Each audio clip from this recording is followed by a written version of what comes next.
Hello dear job aspirants, very very good morning তোমাদের সবাইকে। আবারও তোমাদের সবচেয়ে প্রিয় চ্যানেল স্টাডি নুনে নতুন আরেকটা ভিডিওতে আমরা জানাই অনেক অনেক স্বাগত। আজকের এই ভিডিওতে আমরা ইন্ডিয়ান পলিটি বা ভারতীয় রাজনীতির নেক্সট ক্লাসটা তোমাদের করাবো। খুবই ইম্পর্টেন্ট ক্লাস, কারণ আপকামিং দিনে কিন্তু আসছে টিপিএসসি কম্বাইন্ড 3 পরীক্ষা, ত্রিপুরা হাইকোর্টের গ্রুপ ডি পরীক্ষা, এলডিসিপিএ পরীক্ষা, জেআরবিটি2 এক্সাইজ সাব ইন্সপেক্টর বা SSC railway, forest guard, forester, Tripura পুলিশের সাব ইন্সপেক্টর কনস্টেবল সমস্ত পরীক্ষা সামনে কিন্তু আসছে। ঠিক আছে, সো এই সবগুলো পরীক্ষার জন্য খুবই ইম্পর্টেন্ট হচ্ছে ইন্ডিয়ান পলিটি। সো ইন্ডিয়ান পলিটির আমরা অনেকগুলো ক্লাস আগেও করেছি। সো এখানে নেক্সট ক্লাসটা আমরা নিয়ে এসেছি, যেখানে খুবই super important topic bar council of India, মানে ভারতের আইনজীবী পরিষদের ব্যাপারে কি কি কোশ্চেন্স তোমাদের জিজ্ঞেস করতে পারে আপকামিং এক্সামস বা ইন্টারভিউসে, সেগুলো আমরা এই ভিডিওতে দেখবো। ঠিক আছে, জাস্ট ইম্পর্টেন্ট পয়েন্টসগুলো দেখবো, বেশি সময় নেব না, যতটুকু তাড়াতাড়ি সম্ভব আর্লিয়েস্ট পসিবল টাইমে আমরা ভিডিওটা শেষ করার চেষ্টা করব। ঠিক আছে, তোমরা প্লিজ এই ভিডিও লিঙ্কটা ম্যাক্সিমাম হোয়াটসঅ্যাপ, ফেসবুক, টেলিগ্রাম গ্রুপে শেয়ার করে সমস্ত যারা চাকরি প্রত্যাশী আছে ত্রিপুরার প্রত্যেকটা কর্নারে সবাইকে গুরুত্বপূর্ণ ক্লাসটা করে নেওয়ার তোমরা সুযোগ করে দিও। ঠিক আছে, এবার আমরা ভিডিওটা শুরু করছি। Before I begin this video ছোট্ট একটা কথা বলে দিই, তোমরা যারা ফার্স্ট টাইম দেখছো আমার চ্যানেলটা বা আমার ভয়েসটা যারা ফার্স্ট টাইম শুনছো, এক্ষুনি আমাদের চ্যানেল স্টাডি ইউনিটটা সাবস্ক্রাইব করে সাইডের নোটিফিকেশন বেলটাকে তো ক্লিক করে রাখতে ভুলো না। ত্রিপুরা সংক্রান্ত সমস্ত রকমের চাকরির আপডেট, চাকরির প্রসেস সংক্রান্ত আপডেট, চাকরির প্রিপারেশন করার জন্য ফ্রি ইউটিউব ক্লাসেস, সরকারি কর্মচারীর update, current affairs, educational update, সবার প্রথম জেনুইন আপডেট এই চ্যানেলে তোমরা পেয়ে যাবে। সো সাবস্ক্রাইব করে সাইডে নোটিফিকেশন বেলটা ক্লিক করে রাখলে মোবাইলের নোটিফিকেশন সেকশন থেকে নতুন ভিডিও আপলোড করলে তোমরা আপডেট পেয়ে যাবে। আমাদের Facebook page, Telegram group, WhatsApp channel সবকিছু লিঙ্ক আমার নিচে ডেসক্রিপশন বক্সে দিয়ে তোমাদের ইচ্ছে হলে তোমরা এগুলো ফলো করতে পারো বা জয়েন করতে পারো।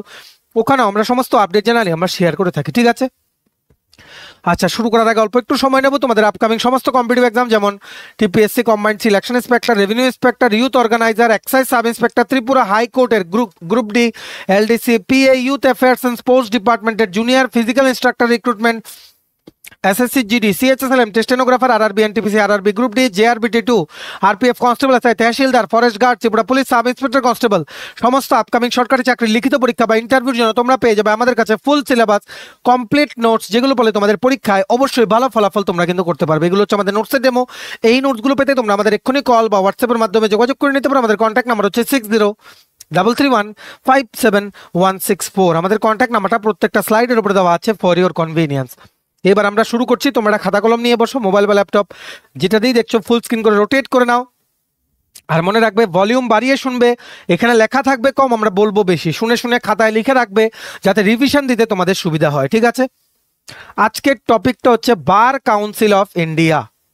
সো এটা মনে রাখতে হবে, ভারতে যত মানে আইনগত যে শিক্ষা হয় সেগুলোকে রেগুলেট করা, যত আইনের প্র্যাকটিস করা হয় যেই জায়গাতে সেগুলোকে রেগুলেট করা, অ্যাডভোকেটসদের রেগুলেট করা, ওনাদের রেজিস্ট্রেশন যাবতীয় সব কিছু দেখা, পুরো যে ল সিস্টেম আছে সেটার একটা গার্জিয়ান তোমরা বলতে পারো বার কাউন্সিল অফ ইন্ডিয়া। ঠিক আছে, সমস্ত অ্যাডভোকেটস যারা বিভিন্ন কোর্টে কেস লড়ে দেয়, all are the member of bar council of India. ঠিক আছে, এটা কিন্তু মনে রাখতে হবে। এদের মধ্যে থেকে কিন্তু ইলেক্টেড রিপ্রেজেন্টেটিভসরা কিন্তু সিলেক্টেড হয়, সেটা আমরা বলছি। বার কাউন্সিলের কম্পোজিশন তোমাদের কিন্তু বলছি, মনে রাখবে।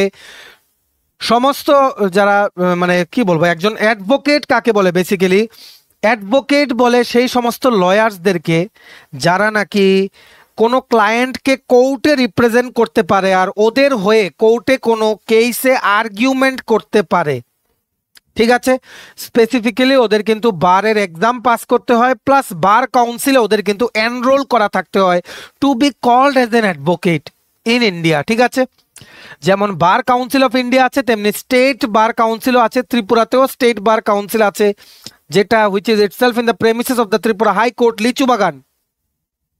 বুঝতে পেরেছো? সো এইবার আমরা তোমাদের যেটা বলছি, অ্যাডভোকেট হচ্ছে একটা লিগ্যাল প্রফেশন। ঠিক আছে, উনি অ্যাডভোকেট হতে পারবেন যিনি নাকি একটা ল ডিগ্রি পাস করেছেন, প্লাস যিনি নাকি মানে কি বলবো, যিনি নাকি এলিজিবল ওনার কোনো ক্লায়েন্টকে কোর্টে রিপ্রেজেন্ট করতে। ঠিক আছে, প্লাস বারের এক্সামও পাস করা কিন্তু থাকতে হবে। He or she may then be called as an advocate. ঠিক আছে, মনে রাখবে একজনের অ্যাডভোকেট হতে গেলে অবভিয়াসলি কিন্তু বার কাউন্সিল অফ ইন্ডিয়ার সাথে কিন্তু রেজিস্ট্রেশন করতে হবে বা এনরোলমেন্ট করতে হবে। ঠিক আছে, স্পেসিফিক্যালি যে স্টেটেরই অ্যাডভোকেট সেই স্টেটের বার কাউন্সিলে এনরোলমেন্ট কিন্তু অবশ্যই করতে হবে। ঠিক আছে, এটা তোমাদের কিন্তু মনে রাখতে হবে। এইবার আমরা চলে যাচ্ছি মেইন টপিকে। বার কাউন্সিল অফ ইন্ডিয়া থেকে তোমাদের কি কি প্রশ্ন আসতে পারে মনে রাখবে। বার কাউন্সিল অফ ইন্ডিয়া হচ্ছে একটা স্ট্যাটুয়েটরি অটোনোমাস বডি। স্ট্যাটুয়েটরি মানে এটা আইনের দ্বারা এস্টাবলিশ একটা বডি, দরকার ছিল তার জন্য আইনের দ্বারা এস্টাবলিশ করা বডি। কনস্টিটিউশনে বার কাউন্সিল অফ ইন্ডিয়ার এস্টাবলিশমেন্টের জন্য কোনো আর্টিকেল বা কোনো কিছু মেনশন নেই। অটোনোমাস মানে হচ্ছে এটা একটা স্বাধীন বডি যেটা এস্টাবলিশ করা হয়েছিল আন্ডার অ্যাডভোকেটস অ্যাক্ট 1961। ঠিক আছে, advocates act 1961। Basically the bar council of India it regulates legal education and legal practice in India and exercises disciplinary authority over advocates. ঠিক আছে, এটা কিন্তু তোমাদের মনে রাখতে হবে। তাছাড়া অল ইন্ডিয়া বার কমিটি যেটা ফর্ম হয়েছিল under the chairmanship of justice SR Das in 1951 recommend করেছিল for setting up of all India bar council আর স্টেট বার কাউন্সিল। ঠিক আছে, তেমনি ভাবে law commission of India in the year 1958 they also recommended the establishment of all India bar council and state bar council। ঠিক আছে, 24টা state বার council আছে ইন্ডিয়াতে, সেটার ব্যাপারে আমরা বলবো। জাস্ট ইম্পর্টেন্ট পয়েন্টস গুলো যেগুলো তোমাদের পরীক্ষাতে জিজ্ঞেস করে। হিস্টোরিক্যাল ব্যাকগ্রাউন্ড কি করে এসছে। বেসিক্যালি কনস্টিটিউশন অফ ইন্ডিয়াটা তোমরা সবাই জানো 26শে জানুয়ারি 1950 সন থেকে লাগু হয়েছে। ঠিক আছে, ঠিক তারপরই মাদ্রাসে, যেটা এখন প্রেজেন্টলি চেন্নাই, মাদ্রাসে একটা ইন্টার ইউনিভার্সিটির অ্যানুয়াল মিটিং হয়েছিল। সেখানে যে বোর্ড ওনারা একটা রিজলিউশন পাস করেছিলেন, সেই রিজলিউশনটা ছিল কি, একটা অল ইন্ডিয়া বার এস্টাবলিশ করতে হবে। ঠিক আছে, অল ইন্ডিয়া বার এস্টাবলিশ করতে হবে, যেনারা বিভিন্ন ল রিলেটেড যে পরীক্ষাগুলো আছে বিভিন্ন ইউনিভার্সিটিতে এই দেশে সবগুলো রেগুলেট করবে। সেই মিটিংটা ছিল কি, inter university board meeting held in Madras after the constitution was enacted on 26 January 1950। ঠিক আছে, এটা কিন্তু তোমাদের অবশ্যই মনে রাখতে হবে। তারপর 1950 সনের মে মাসে মানে কি বলবো, একটা লয়ার্সের কনফারেন্স হয়েছিল under the Presidency of V হচ্ছে ভারাদাচারিয়ার। ভারাদাচারিয়ারের মানে উনার কি বলবো, মানে উনি সেটাতে মেইনলি লিড করছিলেন সেই কনফারেন্সটাতে। ঠিক আছে, মে মাসে 1950-তে মাদ্রাসে সেই কনফারেন্সটাতেও একটা রিজলিউশন পাস করা হলো যে গভর্নমেন্ট যাতে একটা কমিটি ফর্ম করে, যাতে সেই কমিটিটা যাতে একটা স্কিম আনতে পারে এই অল ইন্ডিয়া বারের জন্য, যেনারা সমস্ত ইউনিভার্সিটি যেখানে ল রিলেটেড এক্সামস হবে, আইনের কোনো পরীক্ষা নেওয়া হয়, সেগুলো যাতে রেগুলেট করা যায়, একটা রেগুলেটিং বডি বেসিক্যালি। ঠিক আছে, তারপর 1 অক্টোবর 1950 সনের 1 অক্টোবর মাদ্রাস প্রভিন্সিয়াল লয়ার্স কনফারেন্সে একটা মিটিংয়ে, ঠিক আছে, বার কাউন্সিল অফ মাদ্রাস সেই রিজলিউশনটা কিন্তু অ্যাডপ্ট করেছে। কোন রিজলিউশনটা, যে গভর্নমেন্ট মানে একটা ফর্ম করবে, government should form A committee, মানে যেটা একটা স্কিম বানাবে ফর অল ইন্ডিয়া বার। ঠিক আছে, এটা কিন্তু তোমাদের মনে রাখতে হবে। তারপর চলে আসো 1951 এপ্রিল মাসে, মানে স্পেসিফিক্যালি 12 এপ্রিল তখন যিনি এমপি ছিলেন, member of parliament, Shri S Mohammad Ahmad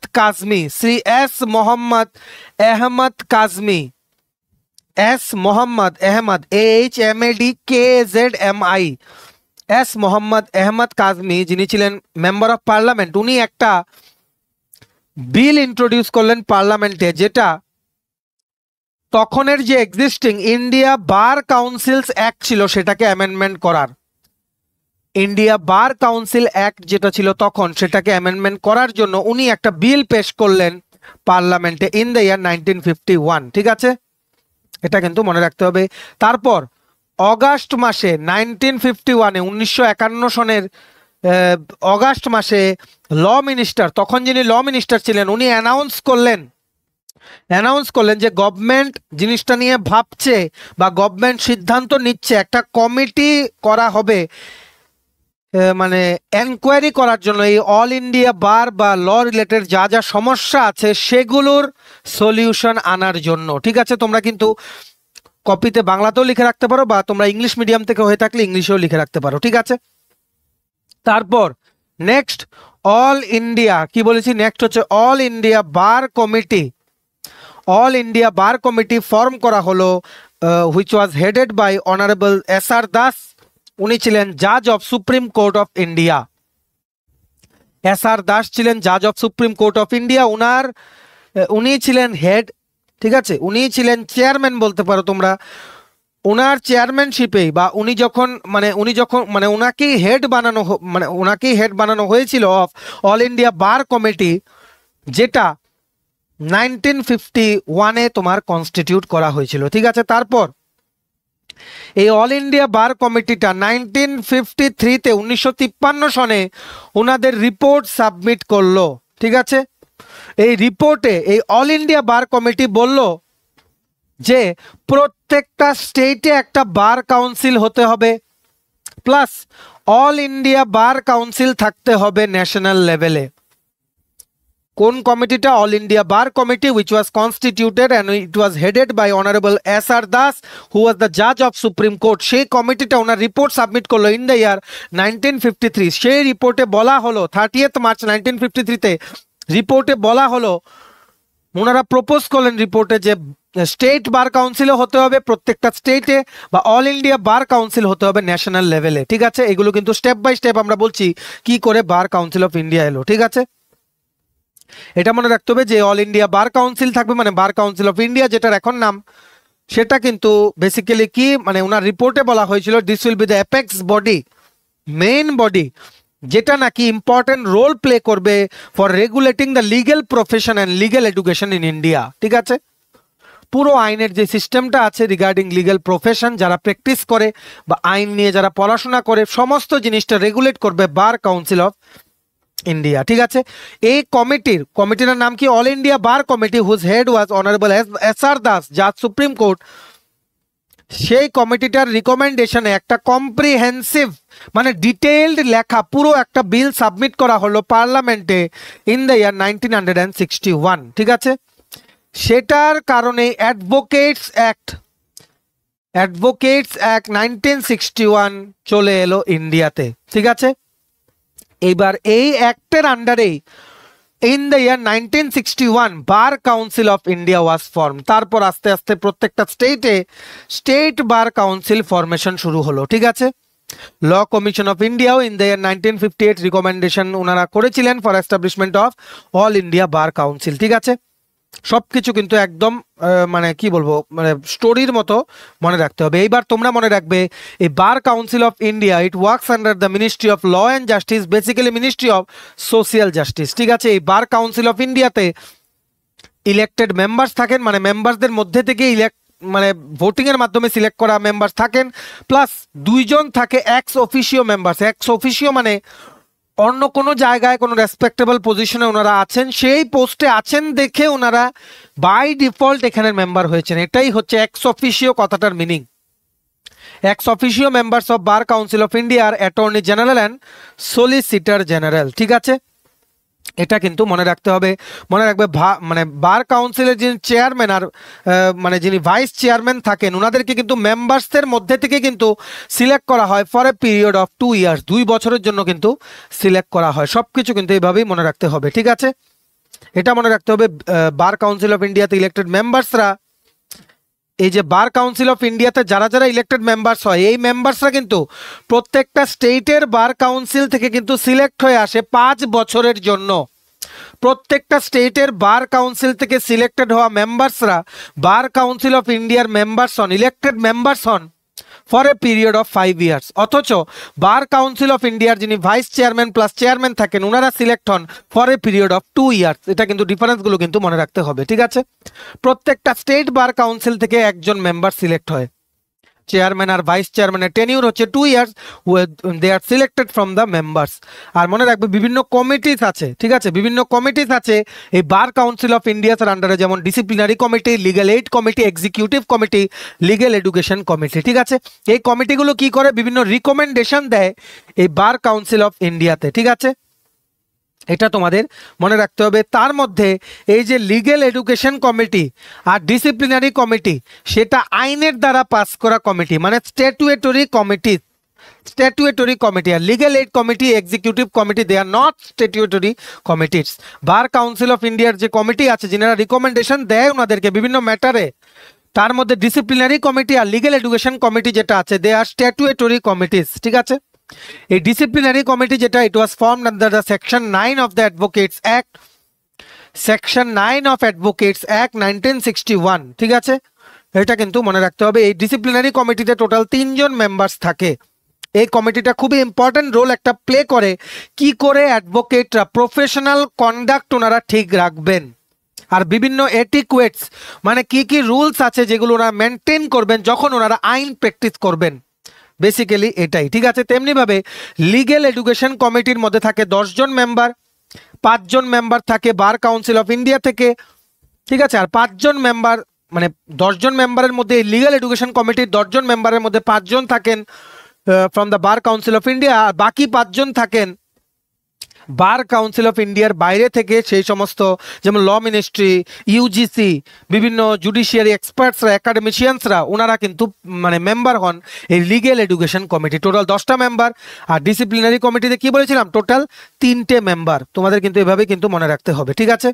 আর মনে রাখবে লিগ্যাল এডুকেশন যে কমিটিটা, দে সিলেক্ট দেয়ার ওন চেয়ারম্যান, ঠিক আছে, এটা কিন্তু মনে রাখতে হবে। আর এই যে মানে যিনি চেয়ারম্যান, মেম্বারদের সাথে কনসাল্ট করে লিগ্যাল এডুকেশনের ব্যাপারে, ইন্ডিয়াতে লিগ্যাল এডুকেশনের ব্যাপারে কি কি স্ট্যান্ডার্ড বজায় রাখতে হবে লিগ্যাল এডুকেশনের, সেই সমস্ত জিনিস নিয়ে রিকমেন্ডেশন দেন to the bar council of India, ঠিক আছে। তেমনি ভাবে এক্সিকিউটিভ কমিটিও আছে। এই কমিটিটাও নিজেদের চেয়ারম্যান আর ভাইস চেয়ারম্যান সিলেক্ট করে from among the members of bar council of India, ঠিক আছে। এই এক্সিকিউটিভ কমিটিটা mainly fund related, accounts related, ঠিক আছে, অ্যানুয়াল অডিট রিপোর্ট, এই জিনিসগুলো ওনারা দেখরেখ করেন, ঠিক আছে। এই জিনিসগুলো ওনারা মানে নিজেরা বিবেচনা করে রিপোর্টগুলো সাবমিট করে বিফোর দ্য বার কাউন্সিল, ঠিক আছে, যাতে বার কাউন্সিল অফ ইন্ডিয়া যাতে কনসিডার করে। বেসিক্যালি ফাইন্যান্সেসের দিকটা কিন্তু দেখে এই এক্সিকিউটিভ কমিটি, ঠিক আছে। তেমনি ভাবে লিগ্যাল এইড কমিটিও আছে, সেটা তোমাদের জন্য এত একটা ইম্পর্টেন্ট না। যেমন মানে আরো অনেক কমিটি আছে, যেমন advocate welfare committee, building committee, rules committee, যেগুলো স্পেসিফিক ইস্যুকে অ্যাড্রেস করার জন্য টাইম টু টাইম কিন্তু বানানো হয়, ঠিক আছে। আর বিভিন্ন বার কাউন্সিলের ফাংশন আছে, এগুলো আমরা অলরেডি তোমাদের বলেছি। যেমন মানে কি বলবো, অ্যাডভোকেটদের জন্য যেই প্রফেশনাল যেই এটিকুয়েটস থাকে সেগুলোর ব্যাপারে ওনারা রিকমেন্ডেশন দিতে পারেন, ঠিক আছে। তারপর স্টেট বার কাউন্সিল থেকে কোনো কিছু যদি মানে এখানে যদি ওনাদের কাছে চাওয়া হয়, সেগুলোর ব্যাপারে স্টেট বার কাউন্সিলকে ওনারা কি করতে পারেন, ওনারা গাইড করতে পারেন, ঠিক আছে। এটা কিন্তু মনে রাখতে হবে। আর লিগ্যাল এডুকেশনকে প্রমোট করা, লিগ্যাল এডুকেশনের জন্য যা যা স্ট্যান্ডার্ড, সেটাকে মানে সেই স্ট্যান্ডার্ডগুলোকে বজায় রাখার জন্য যা যা স্টেপ নেওয়া বা বলে দেওয়া, একটা স্ট্যান্ডার্ড বলে দেওয়া, এই স্ট্যান্ডার্ডেই সমস্ত লিগ্যাল এডুকেশন হবে ইন্ডিয়াতে, ঠিক আছে। বিভিন্ন সেমিনার অর্গানাইজ করা, বিভিন্ন লিগ্যাল টপিক্সে সেমিনার অর্গানাইজ করা, আর গরিব মানুষদের লিগ্যাল এইড দেওয়া, ফ্রিতে লিগ্যাল এইড দেওয়া ইত্যাদি বিভিন্ন কাজ, ঠিক আছে। এটা কিন্তু মনে রাখতে হবে। বার কাউন্সিল অফ ইন্ডিয়ার এর বাইরে তোমাদের জন্য আর কিছু আসবে না। এবার আমরা চলে যাই কুইকলি স্টেট বার কাউন্সিল। ত্রিপুরাতেও স্টেট বার কাউন্সিল আছে, টোটাল 24টা স্টেট বার কাউন্সিল আছে। এই অ্যাডভোকেটস অ্যাক্ট 1961 আমাদেরকে বলে যে স্টেট বার কাউন্সিল থাকতে হবে, ঠিক আছে, বা একটাও থাকতে পারে বা কমন একটা স্টেট বার কাউন্সিল থাকতে পারে for one or more states, ঠিক আছে। টোটাল 24 স্টেট বার কাউন্সিল আছে ইন্ডিয়াতে অ্যাট প্রেজেন্ট, ঠিক আছে। এটা কিন্তু মনে রাখতে হবে। আর মনে রাখবে এই কম্পোজিশন হয় স্টেট বার কাউন্সিলে ইলেক্টেড মেম্বার্স আর ex officio member. Ex officio member মানে অন্য কোনো জায়গা, অন্য কোনো পোস্ট উনি হোল্ড করে রেখেছেন, সেই পোস্টের জন্য উনি বাই ডিফল্ট এই স্টেট বার কাউন্সিলের মেম্বার, ঠিক আছে। উনি হচ্ছেন অ্যাডভোকেট জেনারেল, ঠিক আছে। আর চেয়ারম্যান আর ভাইস চেয়ারম্যান থাকেন স্টেট বার কাউন্সিলে, ঠিক আছে। এটা মনে রাখতে হবে। স্টেট বার কাউন্সিলে যেই সমস্ত স্টেটে বার কাউন্সিলে টোটাল মানে কি বলবো 5,000 জন ভোট দেওয়ার জন্য মানুষ থাকেন, তখন 15 জন মেম্বার হয় সেই স্টেট বার কাউন্সিলে। 5,000 থেকে 10,000 মানুষ হলে 20 জন মেম্বার্স হয়, যদি 10,000-এর উপরে মানুষ হয় 25 জন মেম্বার হয়। ঠিক আছে, এই যে ইলেক্টেড মেম্বার্স এদের টার্ম হয় কতদিনের পর্যন্ত থাকেন ওনারা? 5 ইয়ার্স পর্যন্ত। ঠিক আছে, যদি এই 5 ইয়ার্স শেষ হওয়ার পরেও কোনো স্টেট বার কাউন্সিল যদি ইলেকশন না করতে পারে, then Bar council of India কিন্তু টার্মটা এক্সটেন্ড করতে পারে of the existing members by maximum of 6 months, 6 মাসের জন্য কিন্তু এক্সটেন্ড করতে পারে। ঠিক আছে, এই বার কাউন্সিল অফ ইন্ডিয়াতেও আমরা কমিটির কথা বলেছি, তেমনিভাবে স্টেট বার কাউন্সিলেও disciplinary committee, legal aid committee, executive committee, enrolment মানে স্টেটের যারা লয়ার্স আছে এদেরকে এনরোল করা in the state bar council. ঠিক আছে, সবার কিন্তু এনরোল করা থাকতে হবে to practise law in any state. ঠিক আছে, এটা কিন্তু তোমাদের বুঝে থাকা অবশ্যই জরুরি। ঠিক আছে, মানে এই অ্যাডভোকেটদের এনরোল করা, ঠিক আছে, যদি কোনো মিসকন্ডাক্ট হয় সেটার ব্যাপারে কোনো অ্যাকশন নেওয়া, সেফগার্ড করা, মানে যে অধিকার আছে অ্যাডভোকেটসদের সেটা সেফগার্ড করা। ঠিক আছে, তারপর যারা গরিব মানুষ আছে এদেরকে ফ্রিতে লিগ্যাল এইড দেওয়া, ইত্যাদি বিভিন্ন কাজ আছে। পুরো স্টেটের লিগ্যাল সিস্টেমটার লিগ্যাল এডুকেশন ভালো করে চলছে কিনা, লয়ার্সদের দিকটা দেখা, সব কিছুর কাজ হচ্ছে of the state bar council. তোমাদের কিন্তু ভালো করে কিন্তু মনে রাখতে হবে। ঠিক আছে, আর এবার তোমরা জেনে রাখো দুটো টাইপের অ্যাডভোকেট হয়, একটা হচ্ছে সিনিয়র অ্যাডভোকেট, একটা হচ্ছে আদার অ্যাডভোকেট। ঠিক আছে, যিনারা নাকি কোর্টে প্র্যাকটিস করতে পারেন, মানে ওনাদের ক্লায়েন্টের হয়ে কেস ওনারা লড়তে পারেন। ঠিক আছে, কোনো একজনকে সিনিয়র অ্যাডভোকেট বলার আগে, সুপ্রিম কোর্ট বা হাইকোর্টের সিনিয়র অ্যাডভোকেট বলার আগে, ঠিক আছে, অ্যাডভোকেটস অ্যাক্ট 1961-এ যা যা রুলস লেখা আছে সেই রুলসগুলো কিন্তু অবভিয়াসলি স্যাটিসফাই করতে হবে to be called as a senior advocate of that particular High Court or Supreme Court. ঠিক আছে, এটা কিন্তু মনে রাখতে হবে। ওনার নলেজ, ওনার এক্সপিরিয়েন্স দিয়ে, ওনার এডুকেশন দিয়ে, ঠিক আছে, মানে মেইনলি এখানে এক্সপিরিয়েন্সটাই দেখা হয়। সব কিছু দেখে যদি অ্যাডভোকেটস অ্যাক্ট 1961-এ যা যা রুলস লেখা আছে to be said as a senior advocate, সেই রুলসগুলো স্যাটিসফাই করলেই কিন্তু he or she might be called as a senior advocate. Else an advocate, advocate কি আমরা অলরেডি বলেছি, এমন একজন যিনি নাকি he is a qualified lawyer, যিনি নাকি ওনার ক্লায়েন্টের হয়ে কোর্টে কেস লড়তে পারবেন, আর্গুমেন্ট করতে পারবেন, বার এক্সাম পাস করা থাকবেন, আর বার কাউন্সিলে রেজিস্টার্ড থাকবেন। ঠিক আছে, সো আশা করি তোমরা বুঝতে পেরেছো। এই টপিকটার থেকে যা কোশ্চেন যদি জিজ্ঞেস করে এর বাইরে কোনো কিছু জিজ্ঞেস করবে না। আরো অনেক কিছু আছে, কিন্তু তোমাদের পরীক্ষার জন্য যতটুকু গুরুত্বপূর্ণ ততটুকু আমরা এই ভিডিওতে তোমাদের বলে দিলাম। ঠিক আছে, তোমরা প্লিজ এই ক্লাসটা ম্যাক্সিমাম হোয়াটসঅ্যাপ, ফেসবুক, টেলিগ্রাম গ্রুপে শেয়ার করে সবাইকে গুরুত্বপূর্ণ ইনফরমেশনগুলো জানিয়ে দেওয়ার তোমরা চেষ্টা করো। ঠিক আছে, চলো এই ছিল ছোট একটা ভিডিও, এতটুকু দেখে থাকলে থ্যাঙ্কস ফর ওয়াচিং। আর ভালো লাগলে অবশ্যই লাইক করে দিও, ম্যাক্সিমাম শেয়ার করো ভিডিওটা।